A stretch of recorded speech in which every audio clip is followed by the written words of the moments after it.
ನಮಸ್ಕಾರ, ನೀವು ನೋಡ್ತಾ ಇದ್ದೀರಾ ನಮ್ಮ ವಿಜಯ ನ್ಯೂಸ್. ಈ ಕ್ಷಣದ ಟಾಪ್ 5 ಪ್ರಮುಖ ಸುದ್ದಿಗಳು. ಸರ್ಕಾರದ ಕಾರನ್ನು ದುರ್ಬಳಕೆ ಮಾಡಿಕೊಂಡರೆ ಇಡೀ ಸರ್ಕಾರವೇ ನನ್ನನ್ನು ಯಾರು ಕೇಳಲ್ಲ ಎಂದುಕೊಂಡು ಮಾನವ ಸಮಾಜ ಕಲ್ಯಾಣ ಇಲಾಖೆ ತಾಲೂಕಾಧಿಕಾರಿ ನಟರಾಜ್ ಕಾರನ್ನ ದುರ್ಬಳಕೆ ಮಾಡಿಕೊಳ್ಳುತ್ತಿದ್ದಾರೆಂದು ರೈತ ಸಂಘದ ತಾಲೂಕಾಧ್ಯಕ್ಷ ಹೊಳಿಯಪ್ಪ ಓಟಕನೂರು ಗಂಭೀರ ಆರೋಪ ಮಾಡಿದ್ದಾರೆ. ರಾಯಚೂರು ಜಿಲ್ಲೆಯ ಮಾನ್ವಿ ಪಟ್ಟಣದ ಪ್ರವಾಸಿ ಮಂದಿರದಲ್ಲಿ ಸುದ್ದಿಗೋಷ್ಠಿಯಲ್ಲಿ ಮಾತನಾಡಿ, ಸಮಾಜ ಕಲ್ಯಾಣ ಇಲಾಖೆ ಮಾನ್ವಿ ಅಧಿಕಾರಿ ನಟರಾಜ್ ನಿತ್ಯ ಮಸ್ಕಿಯಿಂದ ಬರುತ್ತಿದ್ದು, ಆದರೆ ಸರ್ಕಾರದ ಕಾರನ್ನ ತಮ್ಮ ಊರಿಗೆ ತೆಗೆದುಕೊಂಡು ಬರುತ್ತಿದ್ರು. ರಾಯಚೂರು ಸಮಾಜ ಕಲ್ಯಾಣ ಇಲಾಖೆ ಉಪನಿರ್ದೇಶಕರಾದ ಸಿಂಧು ಮೇಡಂ ಮೌನ ಯಾಕೆ ತಾಳಿದ್ದಾರೆಂದು ಕಿಡಿಕಾರಿದ್ದಾರೆ. ಸರ್ಕಾರದ ಕಾರನ್ನು ಈ ರೀತಿಯಾಗಿ ನಟರಾಜ ದುರ್ಬಳಕೆ ಮಾಡಿಕೊಳ್ತಿದ್ರೆ ಸಮಗ್ರವಾಗಿ ತನಿಖೆಯಾಗಬೇಕು. ಸರ್ಕಾರ ನಿಯಮಗಳು ನಟರಾಜನಿಗೆ ತಿಳಿಯುತ್ತಾ ಇಲ್ಲವಾ ಎಂಬುದಾಗಿ ಸರ್ಕಾರ ಕೂಡಲೇ ನಟರಾಜನನ್ನ ವರ್ಗಾವಣೆ ಮಾಡಬೇಕು, ಇಲ್ಲದಿದ್ದರೆ ಹೋರಾಟ ಅನಿವಾರ್ಯ ಎಂದು ಮಾಧ್ಯಮಕ್ಕೆ ತಿಳಿಸಿದ್ದಾರೆ. ಮಾನ್ವಿ ಪಟ್ಟಣದ TAPSMS ಆವರಣದಿಂದ ಪ್ರಮುಖ ವೃತ್ತಿಗಳ ಮೂಲಕ ರಾಷ್ಟ್ರೀಯ ಸ್ವಯಂ ಸೇವಕ ಸಂಘದ ಪದಾಧಿಕಾರಿಗಳು ಗಣವೇಶ ಧರಿಸಿ ಪಥಸಂಚಲನ ನಡೆಸಿದರು. ರಾಯಚೂರು ಜಿಲ್ಲೆಯ ಮಾನ್ವಿ ಪಟ್ಟಣದಲ್ಲಿ ಸಂಘದ ಶತಾಬ್ದಿ ಅಂಗವಾಗಿ ನಡೆದ ಪಥ ಸಂಚಲನಕ್ಕೆ ಕಲ್ಮಠ ಸ್ವಾಮೀಜಿ ವಿರೂಪಾಕ್ಷ ಪಂಡಿತ ಆರಾಧ್ಯ ಶಿವಾಚಾರ್ಯ ಸ್ವಾಮೀಜಿ, ಮಾಜಿ ಶಾಸಕ ಗಂಗಾಧರ ನಾಯ್ಕ ಸೇರಿದಂತೆ ಪ್ರಮುಖ ಮುಖಂಡರು ಇದ್ದರು. ಪಟ್ಟಣದ ವಿವಿಧ ವಾರ್ಡ್ಗಳಲ್ಲಿ ನಡೆದ ಪಥ ಸಂಚಲನದ ಮಾರ್ಗದುದ್ದಕ್ಕೂ ಹಾಗೂ ಪ್ರತಿ ಮನೆಗಳ ಮುಂದೆ ಮಹಿಳೆಯರು ರಂಗೋಲಿಗಳನ್ನು ಬಿಡಿಸಿ ಭಾಗವ ಧ್ವಜ ಹಾಗೂ ಗಣವೇಶಧಾರಿ ಸ್ವಯಂ ಸೇವಕರನ್ನ ಸ್ವಾಗತಿಸಿ ಪುಷ್ಪಾರ್ಚನೆ ಮಾಡಿ ಗೌರವ ಸಲ್ಲಿಸಿದರು. ಮಾನ್ವಿ ಪಟ್ಟಣದ ವೆಂಕಟೇಶ್ವರ ಪದವಿ ಮಹಾವಿದ್ಯಾಲಯದ BA ಅಂತಿಮ ವಿದ್ಯಾರ್ಥಿಗಳಿಗೆ ಬೀಳ್ಕೊಡುಗೆ ಹಾಗೂ BA ಪ್ರಥಮ ವರ್ಷದ ವಿದ್ಯಾರ್ಥಿಗಳಿಗೆ ಸ್ವಾಗತ ಸಮಾರಂಭವನ್ನ ಚೌಡೇಶ್ವರಿ ಕಲ್ಯಾಣ ಮಂಟಪದಲ್ಲಿ ಹಮ್ಮಿಕೊಳ್ಳಲಾಗಿತ್ತು. ರಾಯಚೂರಿನ ಆದಿಕವಿ ಶ್ರೀ ಮಹರ್ಷಿ ವಾಲ್ಮೀಕಿ ವಿಶ್ವವಿದ್ಯಾಲಯದ ಸಿಂಡಿಕೇಟ್ ಸದಸ್ಯ G. ಶಾನ್ ಅಖಿಲ್ ಸಿದ್ದಿಕಿ ಉದ್ಘಾಟಿಸಿ ಮಾತನಾಡಿದರು. ವಿಶ್ವವಿದ್ಯಾಲಯಗಳು ಕೇವಲ ವಿದ್ಯಾರ್ಥಿಗಳಿಗೆ ಶಿಕ್ಷಣ ನೀಡುವುದರ ಜೊತೆಗೆ ಉನ್ನತ ಭವಿಷ್ಯ ರೂಪಿಸುವ ಕೆಲಸ ಮಾಡಬೇಕು ಎಂದರು.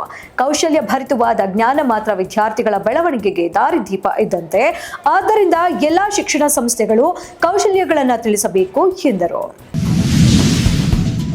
ರಾತ್ರೋರಾತ್ರಿ ಮನೆಯನ್ನ ಯಾವುದೇ ಮಾಹಿತಿ ನೀಡದೆ ಏಕಾಏಕಿ JCBಯಿಂದ ಧ್ವಂಸಗೊಳಿಸಿದ್ದಾರೆ ಎಂದು ವಿಶ್ವನಾಥ್ ಸುಳ್ಳು ಆರೋಪ ಮಾಡಿದ್ದಾರೆ ಎಂದು ವೀರಪುರ ಗ್ರಾಮದ ಸರ್ವೆ ನಂಬರ್ 115ರ ಜಮೀನು ಮಾಲೀಕರಾದ ಮಧು ಕುಮಾರ್ ತಿಳಿಸಿದ್ದಾರೆ. ತಾಲೂಕಿನ ಹೊರವಲಯದ ವೀರಪುರದಲ್ಲಿ ಈ ಹಿಂದೆ ವಿಶ್ವನಾಥ್ ಎಂಬುವರು ನಮ್ಮ ಮನೆಯನ್ನ JCBಯಿಂದ ನೆಲಸಮ ಮಾಡಲಾಗಿದೆ, ಮನೆಯ ಒಳಗಿದ್ದ ವಸ್ತುಗಳು ಸಂಪೂರ್ಣ ಹಾಳಾಗಿದ್ದು ಕೋಳಿ ಹಾಗೂ ಮೇಕೆಗೆ ಹಾನಿ ಮಾಡಲಾಗಿದೆ ಎಂದು ಆರೋಪಿಸಿದ್ರು. ಈ ಕುರಿತಂತೆ ಜಮೀನು ಮಾಲೀಕ ಮಧುಕುಮಾರ್ ಮಾತನಾಡಿ, ಈಗಾಗಲೇ ಹಲವಾರು ಬಾರಿ ಸರ್ವೆ ಮಾಡಿಸಿದ್ದೇವೆ.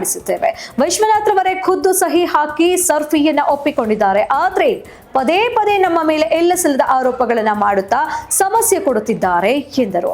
ವೀರಪುರ ಗ್ರಾಮದ ಸರ್ವೆ ನಂಬರ್ 115ಕ್ಕೆ ಸಂಬಂಧಿಸಿದಂತೆ 32 ಗುಂಟೆ ಜಮೀನಿಗೆ ಮಧುಕುಮಾರ್, ರವಿ, ಚಂದ್ರಪ್ಪ, ನಾರಾಯಣಪ್ಪ ಎಂಬ ನಾವು ಜಂಟಿ ಮಾಲೀಕರಾಗಿದ್ದು, ನಮ್ಮ ಪಕ್ಕದ 19 ಗುಂಟೆ ಜಮೀನು ವಿಶ್ವನಾಥ್ ಅವರಿಗೆ ಸೇರಿರುತ್ತದೆ. ಆದ್ರೆ ನಮ್ಮ ಜಮೀನು ನಮಗೆ ಬಿಟ್ಟು ಕೊಡದೆ ಎಲ್ಲಿಸಲ್ಲದ ಆರೋಪ ಮಾಡುತ್ತಿದ್ದಾರೆ. ಈಗಾಗಲೇ ಹಲವಾರು ಬಾರಿ ಪೊಲೀಸ್ ಠಾಣೆಯಲ್ಲಿ ಮಾತುಕತೆ ನಡೆದಿದೆ, ಆದ್ರೆ ಯಾವುದೇ ಪ್ರಯೋಜನವಾಗಿಲ್ಲ.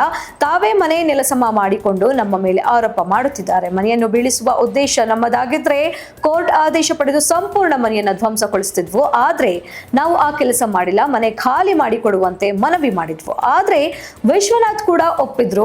ಈಗ ಏಕಾಏಕಿ ಬಂದು ನಾವು ಅವರ ಮನೆ ಧ್ವಂಸಗೊಳಿಸಿದ್ದೇವೆ, ಹಾನಿ ಮಾಡಿದ್ದೇವೆ ಎಂದು ಹೇಳುತ್ತಿದ್ದಾರೆ. ನಮ್ಮ ಬಳಿ ಸೂಕ್ತ ದಾಖಲಾತಿ ಇದೆ, ಜಮೀನು ನಮ್ಮದು, ನಮ್ಮ ಜಾಗವನ್ನು ನಮಗೆ ಬಿಟ್ಟು ಕೊಡಿ ಎಂದು ಮನವಿ ಮಾಡಿದ್ರು.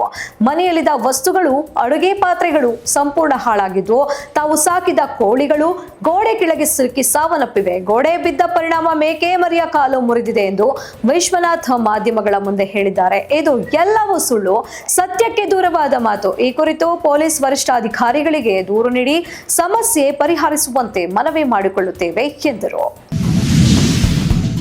ಹಾಸ್ಯನಟ ರಂಗಾಯಣ ನಿರ್ದೇಶನ ರಾಜು ತಾಳಿಕೋಟೆ ನಿಧನದ ಹಿನ್ನೆಲೆ ಧಾರವಾಡಕ್ಕೆ ಆಗಮಿಸಿದ ರಾಜು ತಾಳಿಕೋಟಿ ಪಾರ್ಥಿವ ಶರೀರ ಧಾರವಾಡ ರಂಗಾಯಣದಲ್ಲಿ ಅಂತಿಮ ದರ್ಶನಕ್ಕೆ ಅವಕಾಶ ಕಲ್ಪಿಸಿದೆ ಆಡಳಿತ ಮಂಡಳಿ. ಇನ್ನು ಅಂತಿಮ ದರ್ಶನ ಪಡೆಯಲು ಆಗಮಿಸ್ತಾ ಇದ್ದಾರೆ ಕಲಾವಿದರು, ಅಭಿಮಾನಿಗಳು.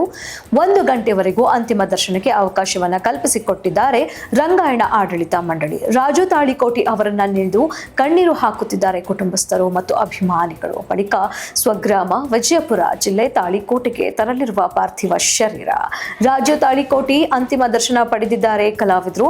ರಾಜು ತಾಳಿಕೋಟೆಯನ್ನ ನಿಂದು ಮಾಮಾ ಎಂದು ಕಣ್ಣೀರಿಟ್ಟ ಹಾಸ್ಯ ನಟ ಸಂಜು ಬಸಯ್ಯ.